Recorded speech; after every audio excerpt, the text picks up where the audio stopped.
Степь. Бескрайнее море травы, уходящее за горизонт.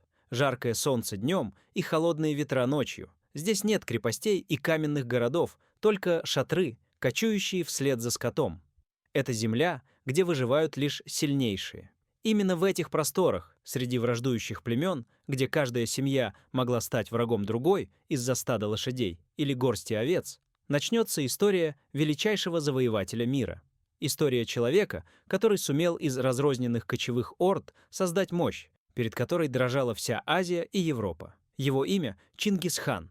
Но прежде чем он стал властителем Вселенной, он был мальчиком по имени Темуджин, которому пришлось пройти путь, полный страданий, предательств и борьбы за жизнь. Жизнь в степи до Чингисхана. Монголы XII века — это не единый народ, это десятки племен, найманы, меркиты, татары, тайджиуты и другие. Они жили в юртах, перегоняли стадо овец и лошадей, устраивали набеги друг на друга и редко знали мир. У каждого племени был свой вождь, а власть держалась лишь до тех пор, пока хан мог обеспечивать победы и добычу. Предательство было нормой. Сегодня племя с тобой, завтра против тебя. В такой среде в 1162 году родился мальчик по имени Темуджин. Его отец, Ясугей, был вождем небольшого рода. Казалось, судьба благоволит юноше, сын хана. Он мог унаследовать власть. Но жизнь степи сурова. Когда Темуджину было около 9 лет, его отец был отравлен татарами. Племя отвернулось от вдовы и ее детей. Семья Темуджина оказалась изгнанной, без защиты и поддержки. С малых лет он познал голод и отчаяние, научился охотиться, ставить ловушки и бороться за выживание. Среди этих испытаний закалялся характер будущего Чингисхана. В детстве он испытал унижение. Однажды был схвачен тайджиутами, надет на шею деревянный колодочный ошейник и обращен в пленника. Но ему удалось бежать. Эта сцена — один из символов его будущего, человека, которого невозможно сломить. Темуджин рано понял, что выжить в степи можно не только силой, но и умом. Он начал искать союзников, заключал братство побратимов, договаривался с соседями, умел обещать выгоду и держать слово. Это выделяло его среди других молодых воинов. Так начинался путь пастуха, которому было суждено стать повелителем 4 морей. Восхождение Темуджина. После смерти отца и изгнания семьи юный Темуджин испытал все ужасы жизни без покровителей: голод, унижение, постоянные нападения врагов. Но именно эти испытания закалили его характер. Он понял главное: в степи выживает не самый сильный, а тот, кто умеет объединять других. В одиночку невозможно противостоять десяткам племен, но если собрать союзников, появляется сила, с которой придется считаться. Первые шаги к власти Темуджин начал налаживать связи. Его мать, Хоэлун, сыграла важную роль, убеждая соседей поддержать ее сына. Постепенно вокруг Темуджина собрались первые верные воины — нукеры. Это были не просто подчиненные, а побратимы, готовые сражаться и умирать рядом с ним. Важным союзником стал хан Керейтов, Тагрул, Ван-хан. Когда-то Есугей, отец Темуджина, помог ему, и теперь Темуджин напомнил о старой дружбе. Тагрул принял юного вождя под свое покровительство. Другим союзником был Джамуха, побратим детства.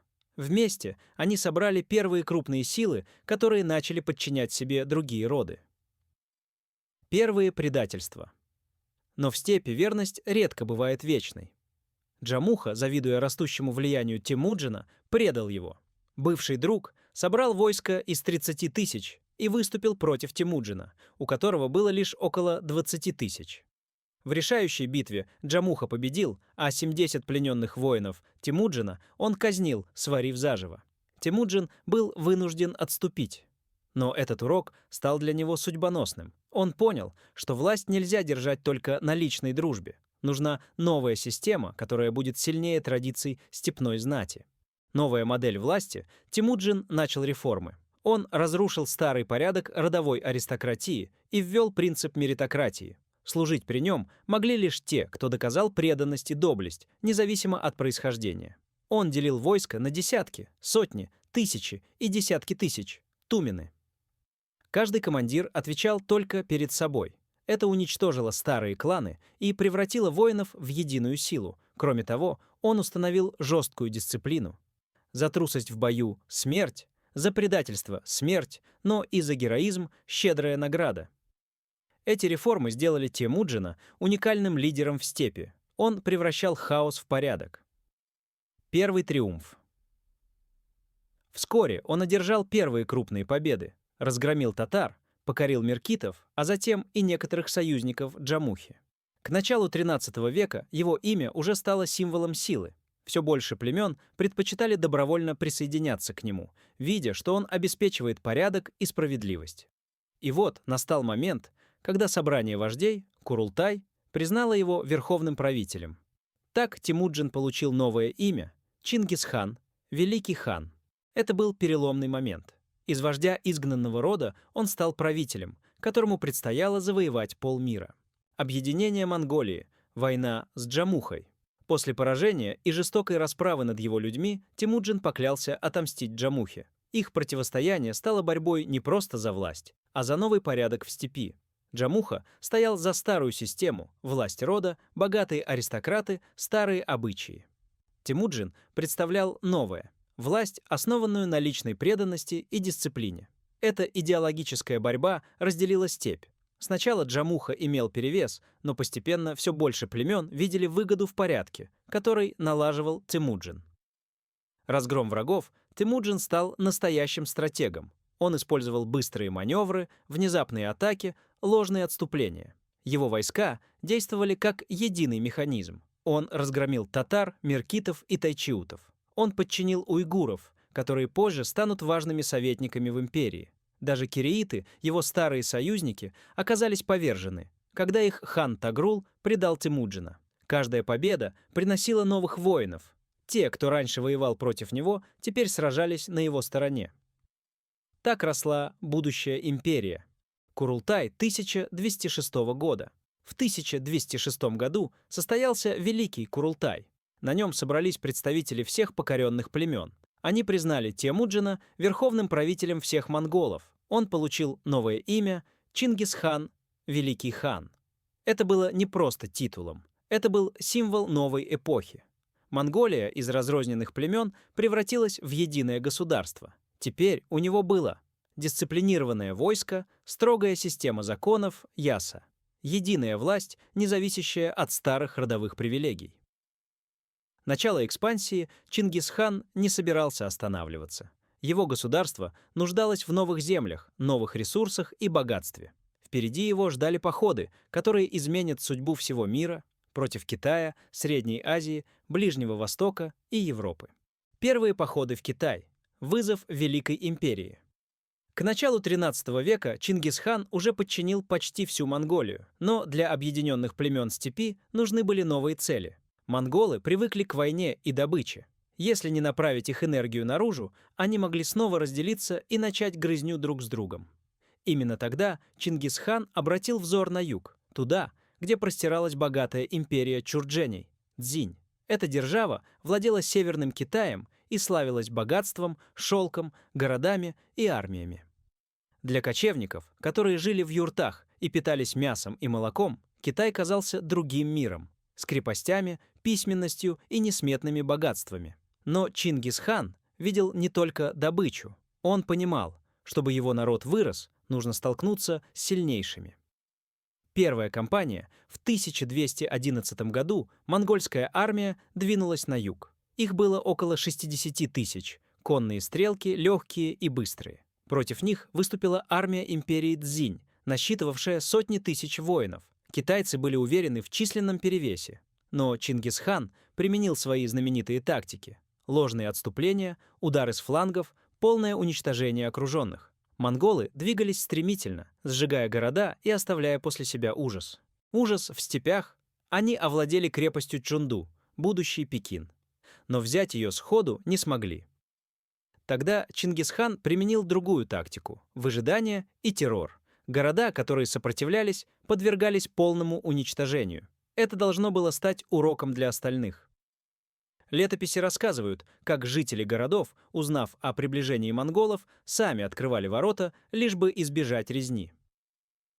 Смысл походов. Для Чингисхана это было больше, чем просто грабеж. Эти походы показали его армии, что даже могущественные державы могут пасть перед дисциплинированными кочевниками. К тому же китайские инженеры и мастера попали в плен.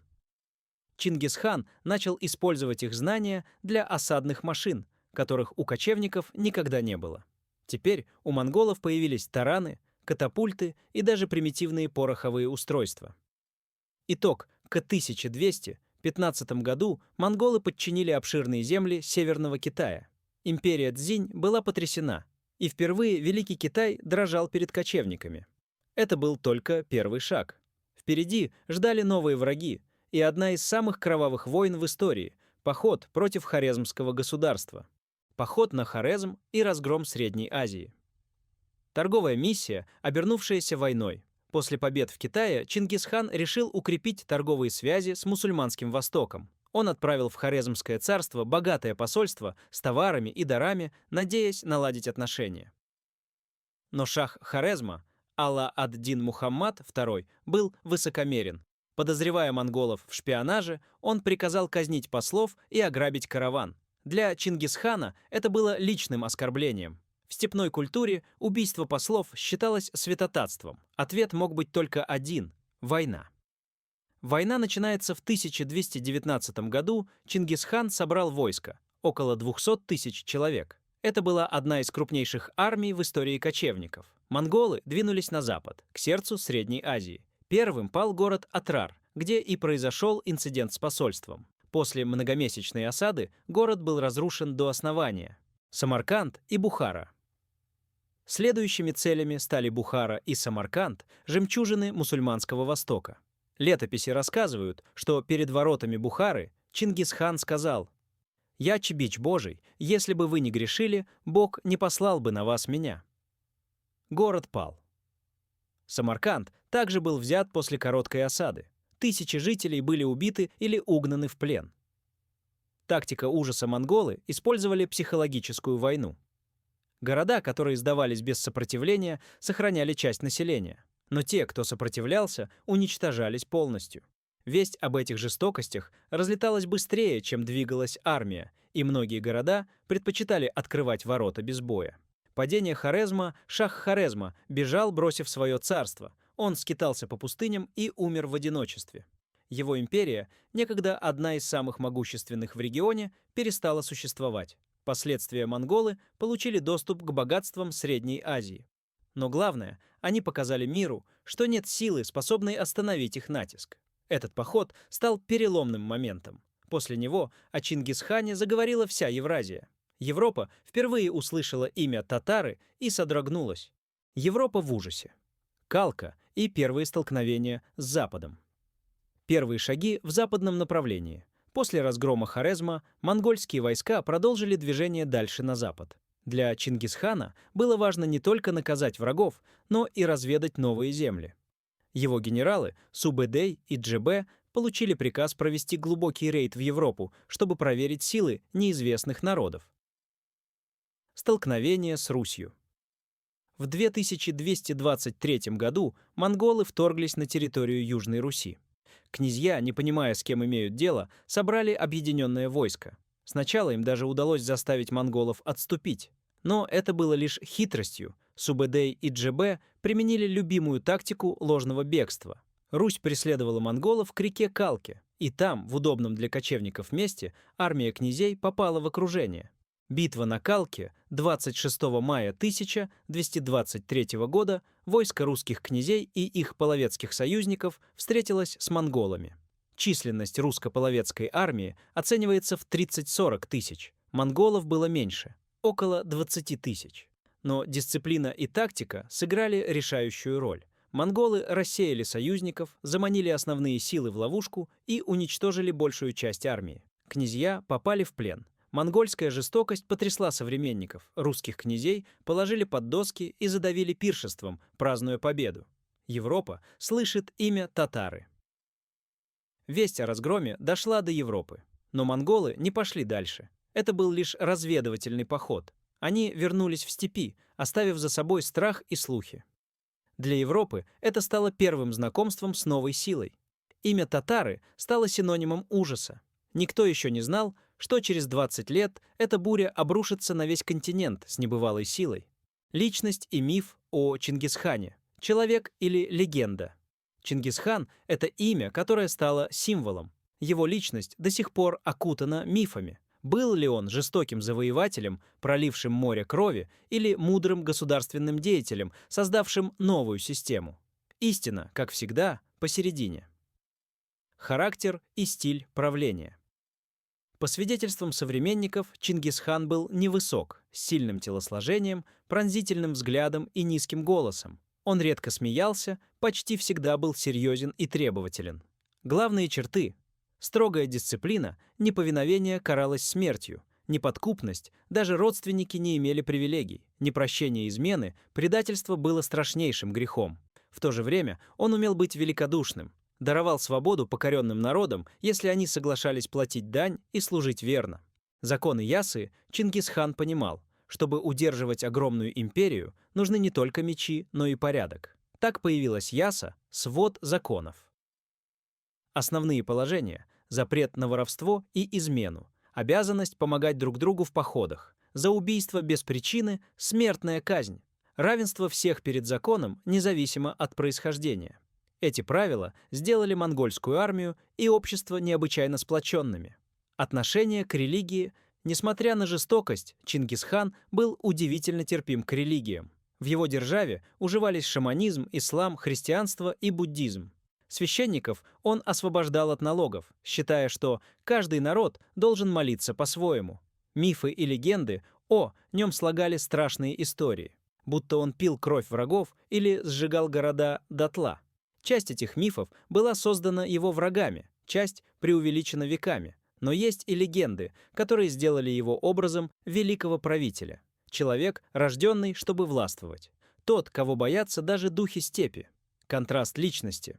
Он мог приказывать убить тысячи пленников, но в то же время даровать свободу целому городу. Мог разрушить империю до основания, но строил дороги, почтовую связь и систему управления. В этом контрасте вся суть Чингисхана. Он был сыном своего времени, но опередил его, создав правила, которые пережили века. Смерть Чингисхана и тайны его погребения. Последний поход. В 2227 году Чингисхан уже был стар, но не останавливался. Его армия вела войну против государства тангутов в западном Ся. Он лично командовал, несмотря на возраст и болезни. По одной версии, он упал с лошади во время охоты или боя и получил смертельные травмы. По другой, его отравили или ранили враги. Как именно умер повелитель степей, остается тайной. Тайный похорон, смерть Чингисхана держали в секрете, чтобы армия не ослабла. Его тело тайно увезли в Монголию. По преданию, гробницу сделали в горах Бурхан-Халдун.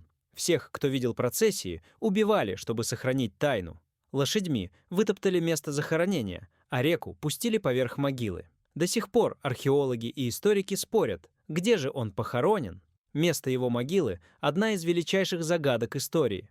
Мифы о погребении легенды утверждают, что могила хранит несметные сокровища — золото, оружие и символы власти. Сам Чингисхан завещал спрятать себя так, чтобы никто не нашел. Якобы место проклято, всякий, кто попытается его открыть, будет наказан.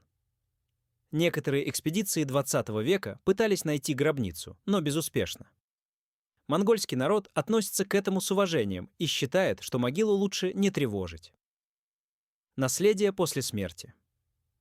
После его смерти власть перешла к сыну, Угэдею. Но главное, Чингисхан оставил после себя империю, которая продолжала расти еще десятилетиями. Его образ превратился в легенду, а имя стало синонимом силы и власти. Наследие Чингисхана. Эпоха, изменившая мир империя Чингисхана, это не просто история завоеваний. Она изменила политическую карту Евразии, объединила Восток и Запад, открыла торговые пути и смешала культуры. Парадокс Чингисхана.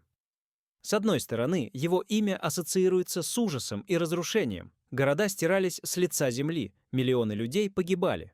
С другой, именно его империя дала толчок развитию торговли, дипломатии, науки. Монгольская Pax Mongolica на время обеспечила невиданный уровень связей между Китаем, Ближним Востоком и Европой. Наследие сегодня Чингисхан остается фигурой, вокруг которой идут ожесточенные споры. Для одних он – гений, государственный реформатор, символ объединения. Для других – кровавый завоеватель, принесший бесчисленные страдания. Но ясно одно – его влияние было столь огромным, что мир после Чингисхана уже никогда не стал прежним. Финальные слова империя монголов после его смерти продолжала жить, но со временем распалась на отдельные государства, а имя Чингисхана осталось в веках как символ силы, власти и величия. И сегодня, когда мы говорим «Чингисхан», мы вспоминаем не только монгольские степи, но и уроки истории, как один человек сумел изменить судьбу целого мира.